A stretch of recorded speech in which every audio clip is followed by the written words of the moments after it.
Primeiro livro de Samuel, capítulo 31.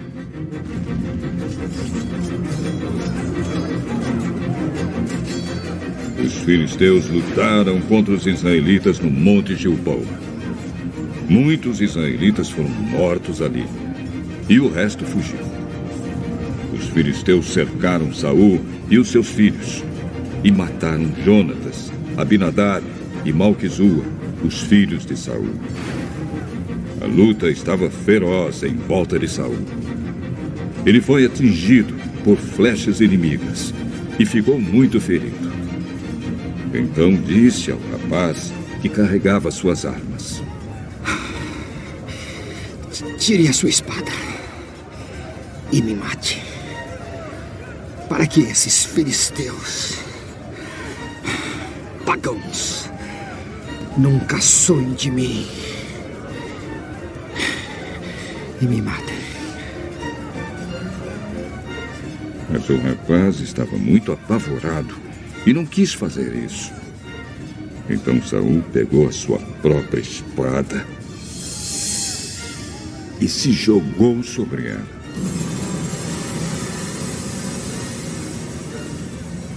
Quando viu que Saul estava morto, o rapaz também se jogou sobre a sua própria espada e morreu junto com ele.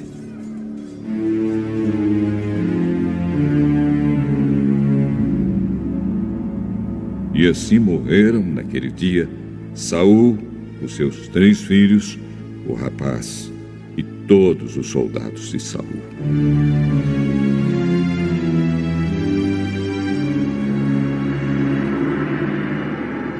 Quando os israelitas que moravam no outro lado do vale de Jezreel e a leste do rio Jordão viram que o exército israelita havia fugido e que Saul e os seus filhos tinham sido mortos, abandonaram as suas cidades e fugiram.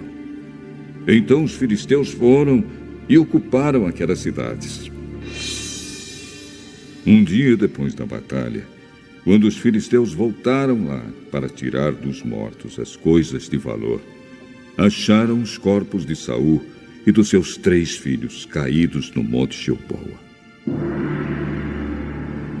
Então cortaram a cabeça de Saul e tiraram a sua armadura. Depois mandaram mensageiros com elas para sua terra, para darem as boas notícias aos seus ídolos e ao povo. Eles puseram as armas de Saul no templo da deusa Astarote e pregaram o corpo dele na muralha da cidade de Bet-san. Quando o povo de Jabes, na região de Gileade, soube do que os filisteus haviam feito com Saul, os seus moradores mais corajosos saíram e marcharam a noite inteira, até chegarem a Bet-san. Tiraram da muralha os corpos de Saul e dos seus 3 filhos. Levaram de volta para Jabes e ali os queimaram. Então pegaram os ossos e sepultaram na cidade, debaixo de uma árvore de tâmaras. E jejuaram 7 dias. O segundo livro de Samuel, capítulo 1. Depois da morte de Saul, Davi voltou da sua vitória sobre os amalequitas e ficou 2 dias na cidade de Ziclag.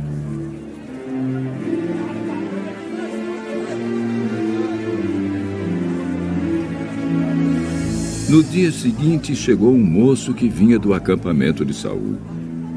Para mostrar a sua tristeza, ele havia rasgado as suas roupas e posto terra na cabeça. O moço foi até o lugar onde Davi estava, ajoelhou-se e encostou o rosto no chão em sinal de respeito. Davi lhe perguntou: "De onde você está vindo?" "Eu fugi do acampamento israelita." "Conte o que foi que aconteceu." O nosso exército fugiu da batalha e muitos dos nossos homens foram mortos. Saul e seu filho Jonatas também morreram. Como é que você sabe que Saul e Jonatas estão mortos? Acontece que eu cheguei por acaso ao Monte Gilboa e vi Saul apoiado na sua lança. Os carros e os cavaleiros inimigos chegavam cada vez mais perto dele. Então ele se virou, me viu e me chamou. E eu respondi: aqui estou, Senhor. Saul perguntou quem eu era, e eu respondi que era Amalequita. Aí ele disse: fui ferido gravemente, estou morrendo, vem aqui e me mate. Então eu subi até o lugar onde ele estava e o matei, porque eu sabia que, logo que caísse no chão, ele morreria. Aí tirei a coroa da cabeça dele e a pulseira do seu braço e trouxe para o Senhor. Então Davi rasgou as suas roupas em sinal de tristeza, e todos os seus soldados fizeram o mesmo.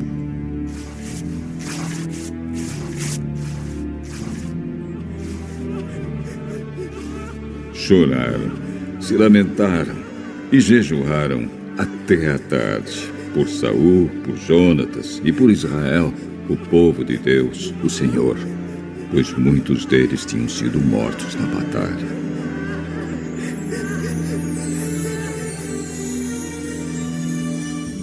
Aí Davi perguntou ao moço que tinha trazido as notícias: de onde você é?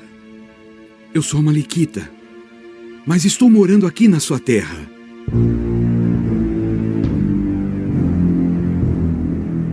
Como é que você se atreveu a matar o rei, escolhido por Deus, o Senhor? Guarda! Mate-o!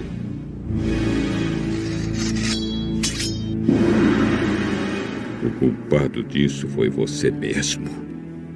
Você se condenou quando confessou que havia matado o rei escolhido pelo Senhor. Davi cantou esta lamentação por Saul e por seu filho, Jonatas, e ordenou que fosse ensinada ao povo de Judá. Esta lamentação está escrita no livro do justo. Os nossos líderes estão mortos nos montes de Israel. Caíram os nossos soldados mais valentes. Não contem isso na cidade de Gate, nem nas ruas de Asquelon, para que as mulheres dos filisteus não se alegrem, nem pulem de contentamento as filhas dos pagãos. Não caia chuva nem orvalho nos montes de Gilboa, e que os seus campos não produzam mais nada. Pois ali os escudos dos guerreiros valentes estão cobertos de pó, e o escudo de Saul perdeu o seu brilho. O arco de Jonatas era mortal, e a espada de Saul nunca falhava para derrubar os poderosos e matar os inimigos. Saul e Jonatas, tão queridos e maravilhosos, juntos na vida, juntos na morte, eram mais rápidos do que as águias e mais fortes do que os leões. Mulheres de Israel, chorem por Saul. Ele vestia vocês com vestidos de fina lã vermelha e as enfeitava com joias de ouro. Os soldados mais valentes caíram e foram mortos na batalha. Jonatas está morto nas montanhas. Eu choro por você, meu irmão Jonatas. Como eu o estimava. Como era maravilhoso seu amor para mim. Melhor ainda do que o amor das mulheres. Os soldados mais valentes caíram.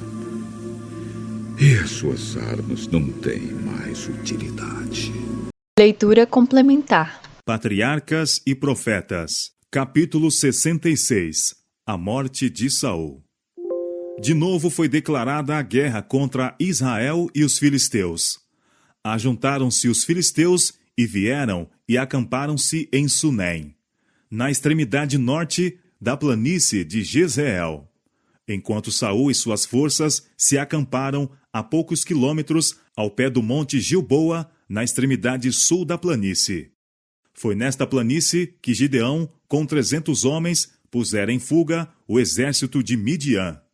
Mas o espírito que animava o libertador de Israel era inteiramente diverso do que agora agitava o coração do rei. Gideão saíra forte em sua fé no poderoso Deus de Jacó, mas Saul sentia-se só e sem defesa quando Deus o abandonara. Olhando para o exército filisteu, temeu e estremeceu muito o seu coração. Saul soubera que Davi e sua força estava com os filisteus e esperava que o filho de Jessé aproveitasse esta oportunidade para vingar-se dos males que tinha sofrido. O rei estava em grande angústia. Fora a sua própria paixão incoerente, incitando-o a destruir o escolhido de Deus, que envolvera a nação em tão grande perigo. Ao mesmo tempo em que se ocupara na perseguição a Davi, negligenciara a defesa do seu reino. Os filisteus, tirando vantagem da condição desprotegida do reino, penetraram bem no centro do país. Assim, enquanto Satanás estivera a insistir com Saul para que empregasse toda a energia na caça a Davi, a fim de que o pudesse destruir, o mesmo espírito maligno inspirara os filisteus para que aproveitassem a oportunidade para levarem a efeito a ruína de Saul e subverterem o povo de Deus. Quantas vezes é ainda o mesmo estratagema empregado pelo máximo adversário? Ele instiga algum coração não consagrado para que acenda a inveja e a contenda na igreja, e então, tirando vantagem da condição dividida do povo de Deus, incita seus agentes a efetuar a sua ruína. No dia seguinte, Saul deveria empenhar-se em batalha com os filisteus. As sombras de iminente condenação juntaram-se negras em redor dele. Almejava auxílio e guia. Mas debalde procurou conselho da parte de Deus. O Senhor não lhe respondeu, nem por sonhos, nem por Urim, nem por profetas. O Senhor nunca se desviou de uma alma que foi a ele em sinceridade e humildade. Por que deixou Saul voltar sem resposta? O rei, por seu próprio ato, privara-se do benefício dos métodos todos de inquirir a Deus. Rejeitara o conselho do profeta Samuel, exilara a Davi, o escolhido de Deus, matara os sacerdotes do Senhor. Poderia ele esperar ser atendido por Deus quando interrompera os condutos de comunicação que o céu determinara? Afastara pelo seu pecado o Espírito da graça, e poderia ser atendido por sonhos e revelações do Senhor? Saul não se voltou a Deus com humildade e arrependimento. Não era o perdão do pecado e a reconciliação com Deus o que ele buscava, mas o livramento de seus adversários. Pela sua obstinação e rebelião, separara-se de Deus. Não poderia voltar a não ser por meio do arrependimento e contrição. Mas o orgulhoso monarca, em sua angústia e desespero, resolveu buscar auxílio de outra fonte. Então disse Saul aos seus servos: Buscai-me uma mulher que tenha o espírito de feitiçaria, para que vá a ela e a consulte. Saul tinha completo conhecimento do caráter da necromancia. Tinha sido expressamente proibida pelo Senhor, e fora pronunciada sentença de morte contra todos os que praticassem suas artes profanas. Durante a vida de Samuel, Saul ordenara que todos os encantadores e os que tinham espírito de feitiçaria fossem mortos. Mas agora, na precipitação do desespero, recorre àquele oráculo que ele condenara como uma abominação. Foi dito ao rei que uma mulher que possuía espírito de feitiçaria estava morando em um esconderijo em Endor. Esta mulher entrara em concerto com Satanás para entregar-se ao seu domínio e cumprir seus propósitos. E, em troca, o príncipe do mal operava prodígios a ela e revelava-lhe coisas secretas. Disfarçando-se, Saul saiu de noite apenas com 2 auxiliares, a fim de buscar o retiro da feiticeira. Oh, quão deplorável cena! O rei de Israel, levado cativo por Satanás à sua vontade. Que vereda tão tenebrosa para palmilharem pés humanos, aquela que fora escolhida por quem persistira em ter seu próprio caminho, resistindo às santas influências do Espírito de Deus. Que cativeiro há tão terrível como aquele que se acha entregue ao domínio do pior dos tiranos? A confiança em Deus e a obediência à sua vontade eram as únicas condições sob as quais Saul poderia ser rei de Israel. Se ele tivesse satisfeito estas condições durante todo o seu reinado, seu reino teria estado livre de perigo. Deus teria sido seu guia e seu escudo, o onipotente. Deus tivera muita paciência com Saul, e embora sua rebelião e obstinação tivessem quase silenciado a voz divina na alma, havia ainda oportunidade para o arrependimento. Mas, quando em seu perigo se desviou de Deus para obter luz de um aliado de Satanás, rompera o último laço que o ligava ao seu Criador. Colocara-se completamente sob o domínio daquele poder diabólico que durante anos tinha exercido sobre ele e que o levara às bordas da destruição. Sob o manto das trevas, Saul e seus auxiliares se encaminharam através da planície e, passando com segurança pelas hostes filisteias, atravessaram o cume das montanhas, em direção à morada solitária da pitonisa de Endor. Ali, a mulher com espírito de feitiçaria escondera-se para que pudesse, secretamente, continuar com seus profanos encantamentos. Embora disfarçado como estava, a alta estatura e porte real de Saul declararam que ele não era um soldado comum. A mulher suspeitou que seu visitante era Saul, e seus ricos presentes fortaleceram-lhe as suspeitas. Ao seu pedido, peço-te que me adivinhes pelo espírito de feitiçaria e me faças subir a quem eu te disser. Respondeu a mulher. Eis aqui, tu sabes o que Saul fez, como tem destruído da terra os adivinhos e os encantadores.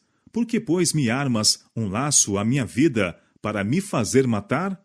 Então Saul lhe jurou pelo Senhor, dizendo, vive o Senhor, que nenhum mal te sobrevirá por isso. E quando ela disse, a quem te farei subir? Ele respondeu, a Samuel.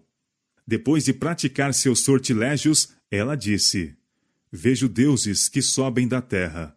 Vem subindo um homem ancião, e está envolto numa capa. Entendendo Saul que era Samuel, inclinou-se com o rosto em terra, e se prostrou. Não foi o santo profeta de Deus que veio com o poder dos encantamentos de uma pitonisa. Samuel não estava presente naquele antro de espíritos maus. A aparência sobrenatural apenas foi produzida pelo poder de Satanás. Ele poderia tão facilmente tomar a forma de Samuel como pôde tomar a de um anjo de luz quando tentou a Cristo no deserto. As primeiras palavras da mulher, sob o poder de seu encantamento, foram dirigidas ao rei. Por que me tens enganado? Pois tu mesmo és Saul. Assim, o primeiro ato do espírito mau, que personificou o profeta, foi comunicar-se secretamente com aquela ímpia mulher, para avisá-la do engano que fora praticado com ela. A mensagem a Saul do pretenso profeta foi, por que me desinquietaste, fazendo-me subir?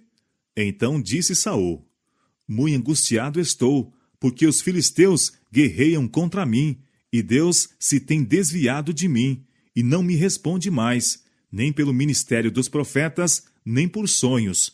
Por isso te chamei a ti, para que me faças saber o que hei de fazer. Quando Samuel vivia, Saul desprezava seu conselho, e ressentira-se de suas reprovações. Agora, porém, na hora de sua angústia e calamidade, sentia que a guia do profeta era sua única esperança.